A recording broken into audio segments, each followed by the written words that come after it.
Well, good morning. This is a message to Restoration Seattle. I think their website is Shalom Seattle, and it's the place where I'm going to call him my former biological little brother, Aybars, is a rabbi or assistant rabbi.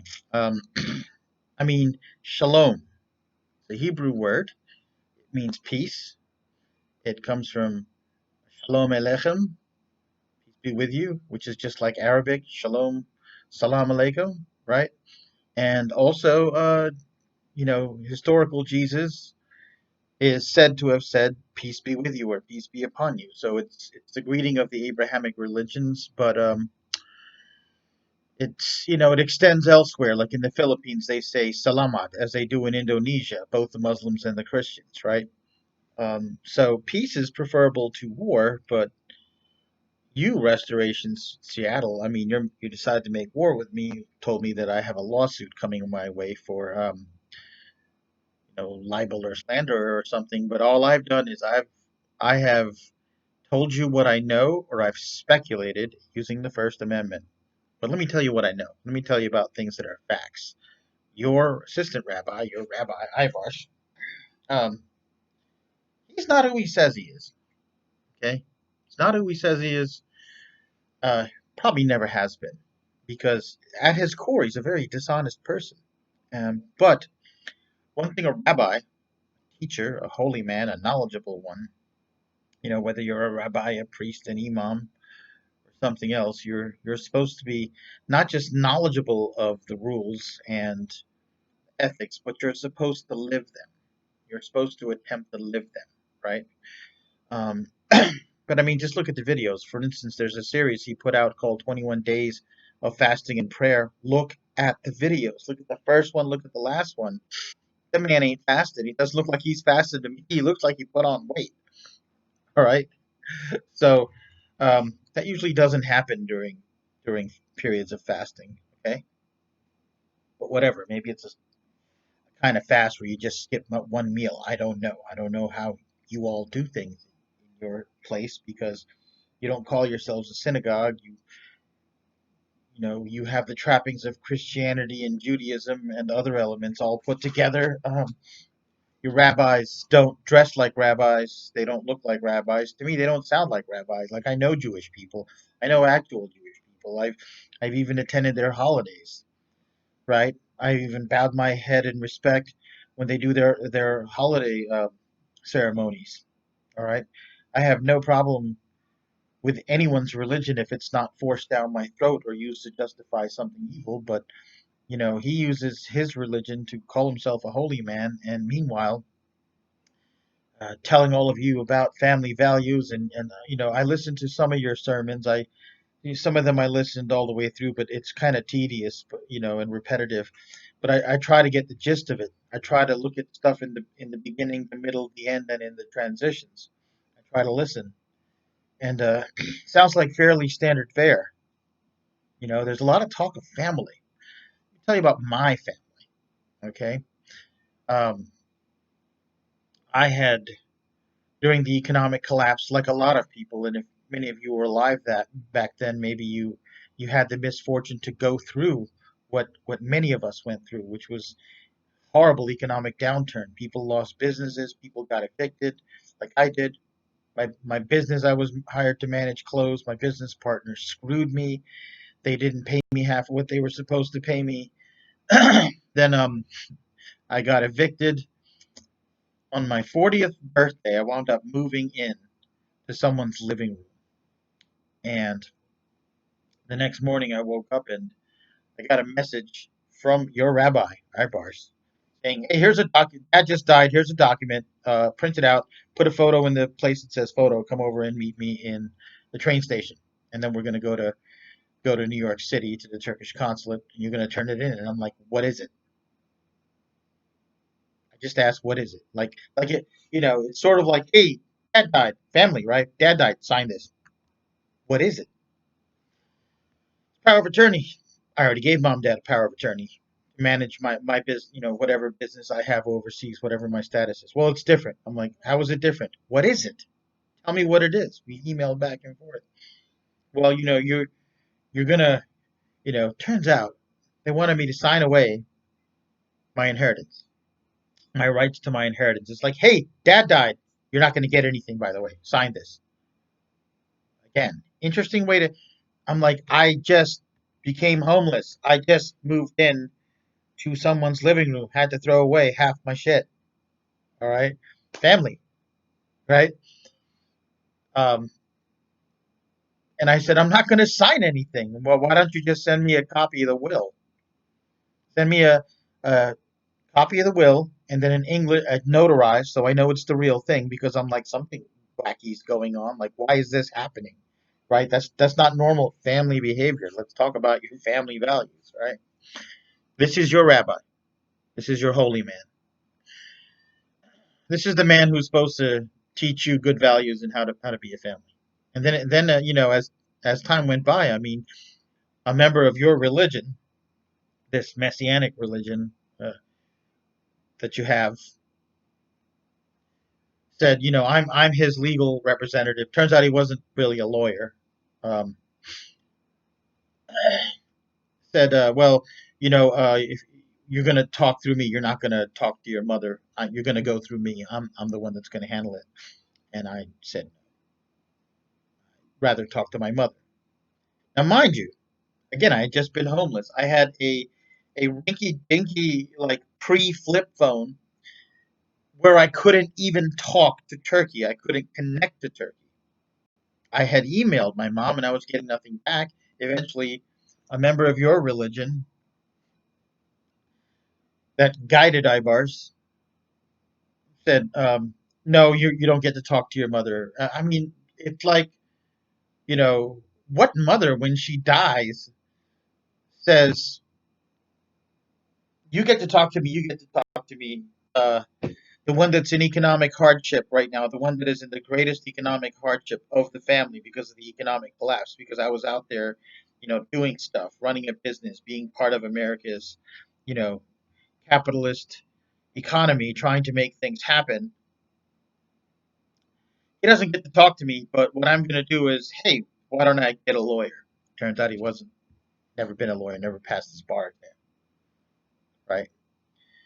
Um, so this man is teaching you family values. Now, recently, it turns out that they've been lying to me all along because in the country of Turkey, there's no such thing as a will. When you die, the government automatically assigns ownership according to a formula to surviving family members. So, in other words, legally, according to that country, there was stuff overseas that was already mine. And he attempted to defraud me of it because I don't I grew up here. I'm a veteran of two wars and two different services. I served 4 years in the Marine Corps as a counter-terrorist from 1988 to 1992, Cold War, Panama, Desert Shield, Desert Storm. And then from 97 to about 2003, 2004, it's been a while. I was in the New Jersey National Guard, got activated for 9/11, for the global war on terror. Okay,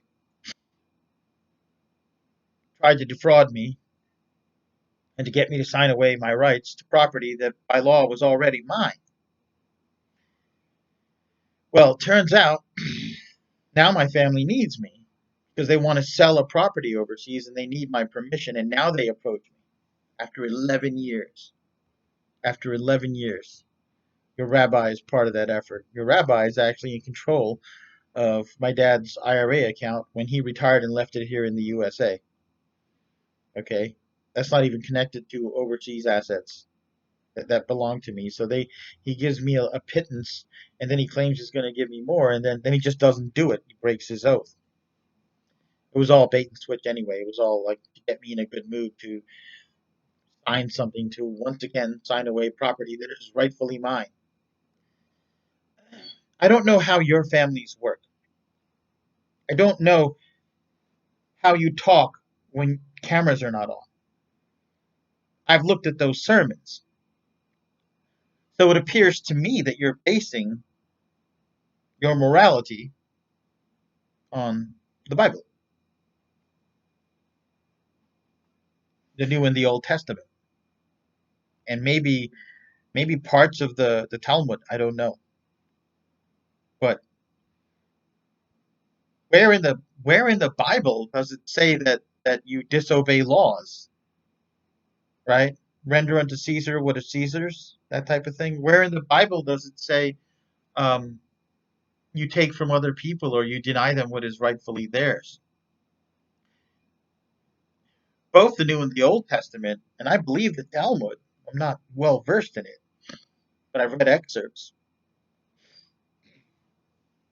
I believe that there's recognition of laws, there's recognition of inheritance, and that if a family member is in need, you don't avoid them for 11 years until you need them to do something and use that as an excuse to defraud them, to take from them what is rightfully theirs.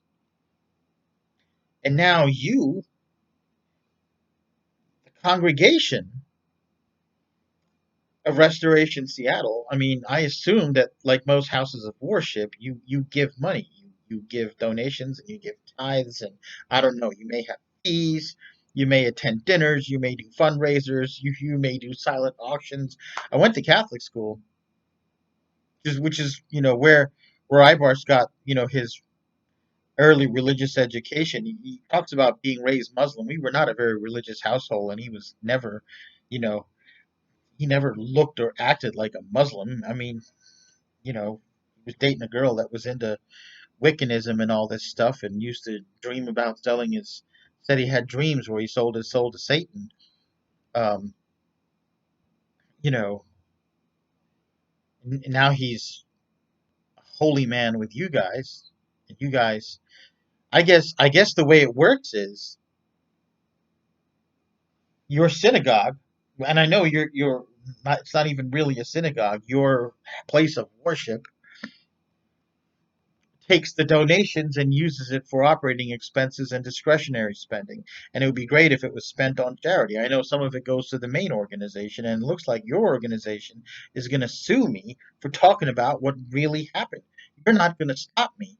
Your money that you donate and pay tithes and everything, I guess, is going to attack a disabled vet who was defrauded by your holy man. And this is the way, I guess, this is the way you treat your families?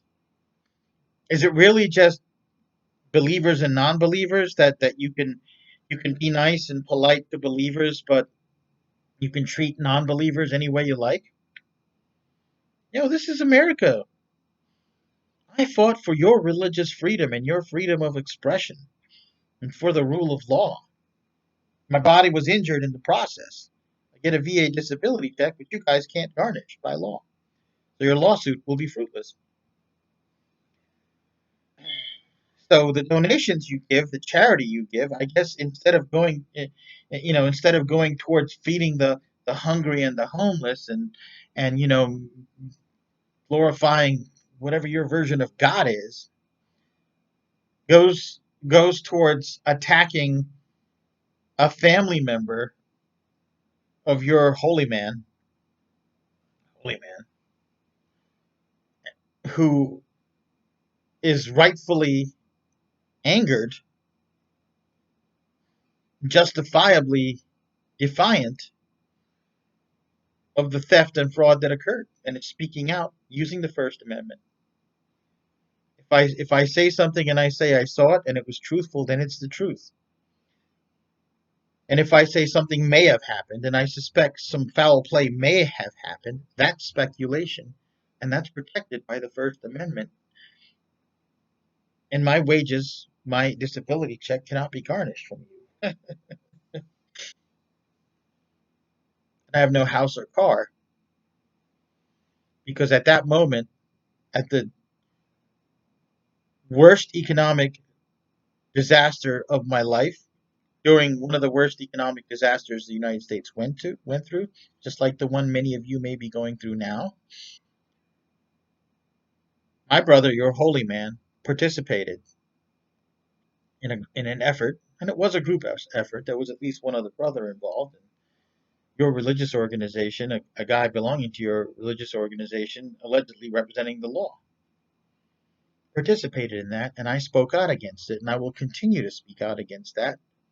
And your money that you contribute in the name of God, well, whether through Restoration Seattle or the parent organization, I guess they're going to sue me. I don't know how ethics and morality works in your religion. It doesn't sound right. It doesn't smell right. It stinks. I've known Christians and Jews, and by and large, good law-abiding people, more or less. And honestly, no more or no less than any other group of people I've talked to. So I don't know. Rabbi Aybars Uckun is not the man that he says he is.